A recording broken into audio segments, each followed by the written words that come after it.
साथियों, कोरोना से इस लड़ाई में हमें एक और बात का बहुत ध्यान रखना होगा। अब हमारे पास कोरोना से लड़ाई का 2 साल का अनुभव है। देशव्यापी तैयारी भी है। सामान्य लोगों की आजीविका, आर्थिक गतिविधियों को कम से कम नुकसान हो, अर्थव्यवस्था की गति बनी रहे, कोई भी रणनीति बनाते समय हम इन बातों को जरूर ध्यान में रखें। ये बहुत आवश्यक है और इसलिए लोकल कंटेनमेंट पर ज्यादा फोकस करना बेहतर होगा। जहां से ज्यादा केस आ रहे हैं, जहां ज्यादा से ज्यादा और तेजी से टेस्टिंग हो, ये सुनिश्चित करना भी आवश्यक है। इसके अलावा हमें यह भी सुनिश्चित करना होगा कि होम आइसोलेशन में ही ज्यादा से ज्यादा ट्रीटमेंट हो सके। इसके लिए होम आइसोलेशन से जुड़ी गाइडलाइंस को, प्रोटोकॉल को, उसे फॉलो करना और स्थितियों के अनुसार इंप्रूवाइज करना भी बहुत जरूरी है। होम आइसोलेशन के दौरान ट्रैकिंग और ट्रीटमेंट की व्यवस्था जितनी बेहतर होगी, उतना ही अस्पतालों में जाने की आवश्यकता कम होगी। संक्रमण का पता चलने पर लोग सबसे पहले कंट्रोल रूम में संपर्क करते हैं। इसलिए उचित रिस्पांस और फिर मरीज की लगातार ट्रैकिंग कॉन्फिडेंस बढ़ाने में बहुत मदद करती है। मुझे खुशी है कि कई राज्य सरकार इस दिशा में बहुत अच्छी तरह नए नए इनोवेटिव प्रयास भी कर रही है, प्रयोग भी कर रही है। केंद्र सरकार ने टेलीमेडिसिन के लिए भी काफी सुविधाएं विकसित की है। इसका ज्यादा से ज्यादा उपयोग कोरोना संक्रमित मरीजों को बहुत मदद करेगा। जहां तक जरूरी दवाओं और जरूरी इंफ्रास्ट्रक्चर की बात है, तो केंद्र सरकार हर बार की तरह हर राज्य के साथ खड़ी है।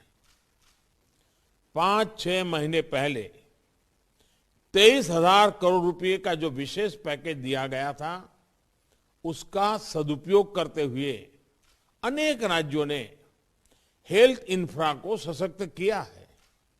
इसके तहत देश भर मेडिकल कॉलेज और जिला अस्पतालों बच्चों के लिए 800 से अधिक विशेष पीडियाट्रिक केयर यूनिट स्वीकृत हुए हैं। करीब 1.5 लाख नए ऑक्सीजन, आईसीयू और एचडीयू बेड तैयार किए जा रहे हैं। 5,000 से अधिक विशेष एम्बुलेंस और 950 से अधिक liquid medical oxygen storage tank की कैपेसिटी जोड़ी है। इमरजेंसी इंफ्रास्ट्रक्चर की कैपेसिटी को बढ़ाने के लिए ऐसे अनेक प्रयास हुए हैं, लेकिन हमें इस इंफ्रास्ट्रक्चर का विस्तार करते रहना है। कोरोना को हराने के लिए हमें अपनी तैयारियों को कोरोना के हर वेरिएंट से आगे रखना होगा। ओमिक्रॉन से निपटने के साथ ही हमें आने वाले किसी और संभावित वेरिएंट के लिए भी अभी से तैयारी शुरू कर देनी है। मुझे विश्वास है हम सभी का आपसी सहयोग, एक सरकार का दूसरी सरकार के साथ समन्वय कोरोना से लड़ाई में देश को ऐसी ही ताकत देता रहेगा।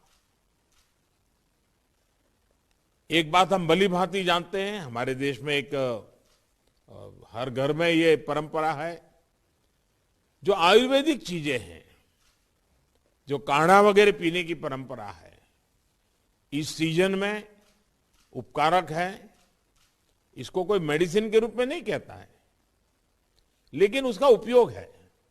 और मैं तो देशवासियों से भी आग्रह करूंगा कि ये जो हमारी परंपरागत घरगथ्थू जो चीजें रहती है, ऐसे समय उसका भी काफी मदद मिलती है, उस पर भी हम ध्यान केंद्रित करें।